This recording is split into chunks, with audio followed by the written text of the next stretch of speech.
शांतनु ठाकुर जी, एला करालियरकुम एंडे नल्ला नमस्कारम।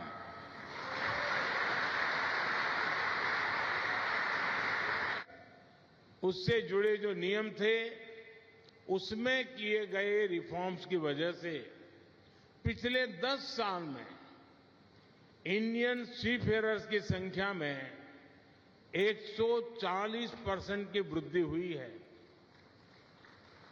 देश के भीतर वाटरवे के उपयोग से अब पैसेंजर और कार्गो ट्रांसपोर्ट में नई तेजी आई है। साथियों, जब सबका प्रयास होता है तो परिणाम और बेहतर मिलते हैं। बीते 10 वर्षों में हमारे पोर्ट्स ने डबल डिजिट एनुअल ग्रोथ हासिल की है। 10 वर्ष पहले तक हमारे पोर्ट्स पर शिप्स को लंबा इंतजार करना पड़ता था, उनको अनलोड करने में बहुत टाइम लगता था। अब स्थितियां पूरी तरह बदल चुकी है। आज Bharat ship turn around time में दुनिया के कई विकसित देशों से भी आगे निकल चुका है। साथियों, आज दुनिया भी ग्लोबल ट्रेड में भारत की भूमिका समझ रही है। G20 समिट के दौरान भारत ने middle east, Europe economic corridor के जो प्रस्ताव पर सहमति बनी, वो इसी भावना का प्रमाण है।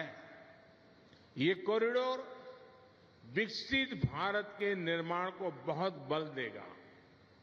इससे हमारी कोस्टल इकोनॉमी को बड़ी ताकत मिलेगी। हाल ही में मैरीटाइम अमृत काल विजन भी लॉन्च किया गया है। विकसित भारत के लिए हम अपनी समुद्री ताकत को कैसे सशक्त करेंगे, इसमें इस लक्ष्य का रोड मैप है।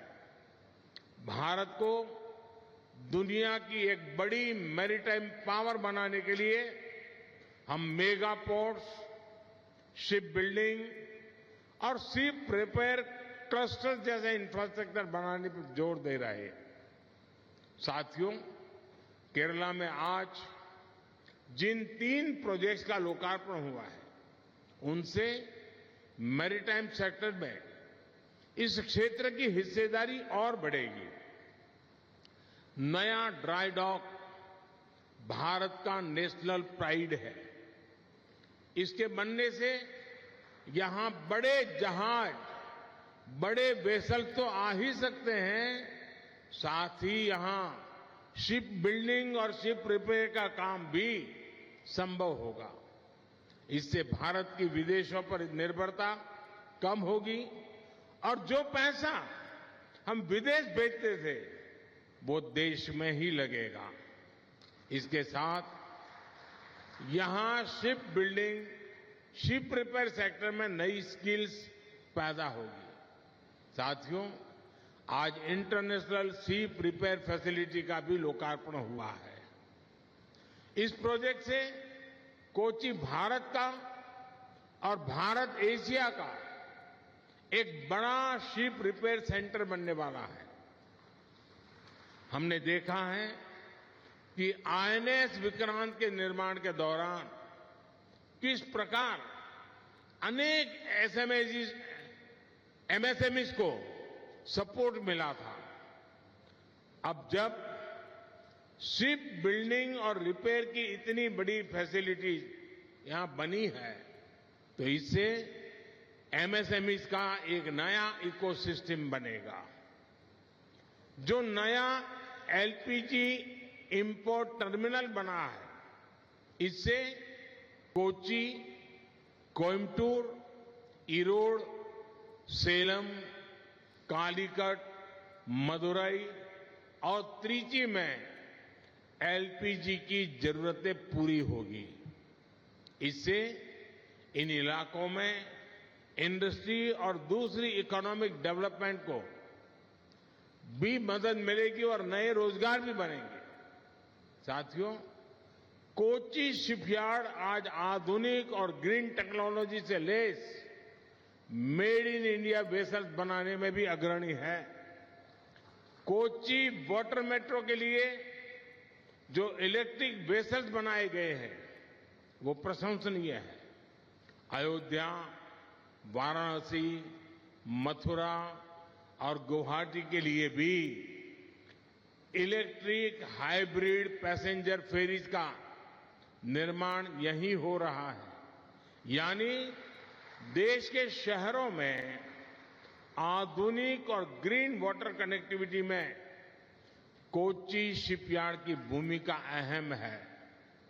मुझे बताया गया है कि हाल में आपने नॉर्वे के लिए भी zero emission electric cargo ferries delivery की है।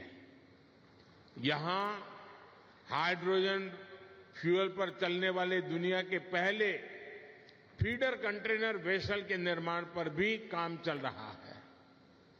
ये make in India, make for the world के हमारे विजन को सशक्त करता है। भारत को हाइड्रोजन फ्यूल आधारित ट्रांसपोर्ट की तरफ ले जाने का जो हमारा मिशन है उसको कोच्चि शिपयार्ड और सशक्त कर रहा है।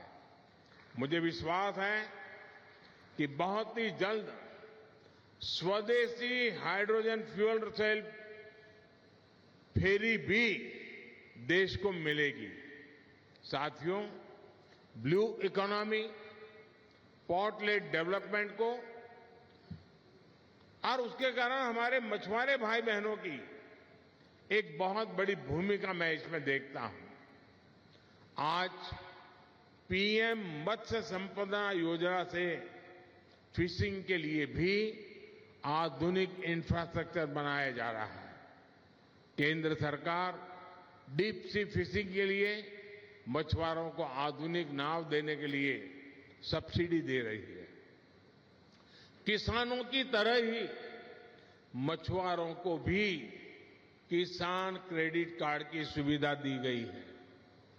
ऐसे प्रयासों की वजह से बीते 10 वर्षों में मछली उत्पादन और एक्सपोर्ट दोनों में कई गुना बढ़ोतरी हुई है। आज केंद्र सरकार सी फूड प्रोसेसिंग में भारत की हिस्सेदारी को और बढ़ाने का प्रयास कर रही है। इससे भविष्य में हमारे मछुआरे साथियों की आय भी बहुत बड़ी वृद्धि होगी, उनका जीवन और आसान होगा। केरला का निरंतर तेज विकास हो